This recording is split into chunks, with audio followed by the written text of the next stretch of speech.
రాజధాని అమరావతి 29 గ్రామాల అభివృద్ధిపై ఆయా గ్రామాల్లో గ్రామ సభలకు ప్రభుత్వం శ్రీకారం చుట్టింది. 29 గ్రామాలకు ప్రత్యేకంగా డిపిఆర్ సిద్ధం చేసిన సిఆర్డీఏ ఆయా గ్రామాల్లో డిపిఆర్లపై ప్రత్యేకంగా గ్రామ సభలు నిర్వహిస్తున్నారు. తొలి రోజు నేలపాడు, మల్కాపురం గ్రామ సభలో మంత్రి నారాయణ, ఎమ్మెల్యే శ్రావణ్ కుమార్, సిఆర్డీఏ అధికారులు పాల్గొన్నారు. గ్రామ సభలో ప్రజల అభిప్రాయం మేరకు డిపిఆర్పై ముందుకు పోతామని మంత్రి నారాయణ తెలిపారు. 900 కోట్ల రూపాయలతో 6 నెలల్లో అభివృద్ధి పనులు పూర్తి చేస్తామంటున్న మంత్రి నారాయణతో మా ప్రతినిధి Ghalib face to face. Amaravati కోసం భూములు ఇచ్చిన 29 గ్రామాల్లో అభివృద్ధి కార్యక్రమాలకు రాష్ట్ర ప్రభుత్వం శ్రీకారం చుట్టబోతుంది. ఇందుకు సంబంధించి ఆయా గ్రామాల్లో కూడా గ్రామ సభలను నిర్వహిస్తుంది. తొలిగా అమరావతి కోసం ల్యాండ్ పూలింగ్ భూములు ఇచ్చిన నేలపాడులోనే ఈ ప్రక్రియను ప్రభుత్వం ప్రారంభించడం జరిగింది. గ్రామ సభల్లో నేరుగా మంత్రి నారాయణ పాల్గొంటున్నారు.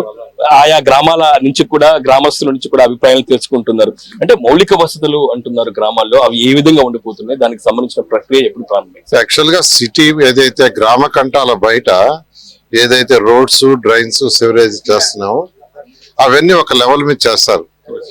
గ్రామాల్లో ఆ రోజు ఏం చెప్పామంటే ల్యాండ్ పూలింగ్ అప్పుడు అన్ని గ్రామాలు దాంతో సమానంగా డెవలప్ చేస్తాను. దానికి తగ్గట్టు అధికారులు ఎస్టిమేషన్ అన్ని చేశారు 900 కోట్లతో. అయితే ఆ విషయాలను యాక్చువల్గా శాసనసభ్యులు శ్రావణ్ గారికి ఇవ్వడం జరిగింది.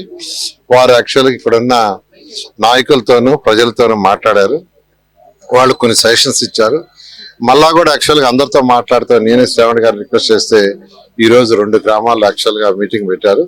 2 గ్రామాల్లో కూడా వారు ఏదైతే డిసైడ్ చేశారో దాన్ని అందరూ యాక్సెప్ట్ చేశారు. దాని మీద యాక్చువల్ గా ఇమీడియట్ గా స్టార్ట్ అవుతుంది. ఒక 6 నెలల్లో పూర్తవడం జరుగుతుంది. సరే, 2 గ్రామాలు మల్కాపురం కావచ్చు, నేలపాడు కావచ్చు, గ్రామస్తులతో నేరుగా మాట్లాడారు. వాళ్ళ నుంచి రియాక్షన్ ఏ విధంగా ఉంది, అభిప్రాయాలు ఏమైనా వచ్చినాయి? ఈ డెవలప్మెంట్ కి చాలా పాజిటివ్ ఉందండి. ఎందుకంటే వాళ్ళు ఎక్స్పెక్ట్ చేసే దానికంటే ఇంకా కూడా యాక్చువల్ గా ఎక్కువ చేస్తున్నాం. వాళ్ళు కొన్ని వాటర్ సమస్యలు చెప్పారు.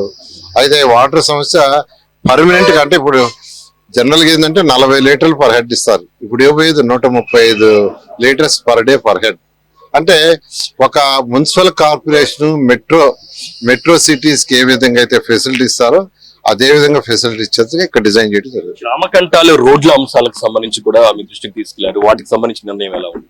అదే గ్రామ కంటాల సమస్య 29 గ్రామాల్లో యాక్చువల్ గా ఉందండి. యాక్చువల్ గా అడుగుతున్నారు.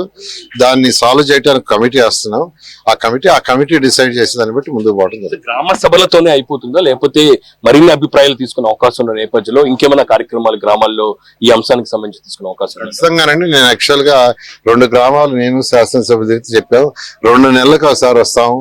మీ సమస్యలు ఉంటే ఏదైనా చెప్పండి, దాన్ని యాక్చువల్ సాల్వ్ చేస్తాం. ఈ లోపల ఏదైనా ఇంపార్టెంట్ ఉంటే శాసనసభ్యులకి ఇవ్వండి, శ్రావణ్ గారికి, వారిని ఆ దృష్టికి తీసుకొస్తారు, సాల్వ్ చేస్తాం చెప్పడం జరుగుతుంది. ఖచ్చితంగా రాజధాని అమరావతి గ్రామాల్లోని కార్యక్రమాలకు సంబంధించి, ప్రధానంగా గ్రామాల అభివృద్ధికి సంబంధించి రైతులతోని, గ్రామస్తులతో అభిప్రాయాలు తీసుకుంటున్నాం. ఖచ్చితంగా రాబోయే 6 నెలల్లో కూడా ఈ ప్రక్రియను పూర్తి చేయడం, దాదాపు 900 కోట్లతోని గ్రామాల అభివృద్ధి చేస్తామంటారు మంత్రి నారాయణ. కెమెరా పర్సన్ రాజేష్ తో గాలిబ్, C24 అమరావతి.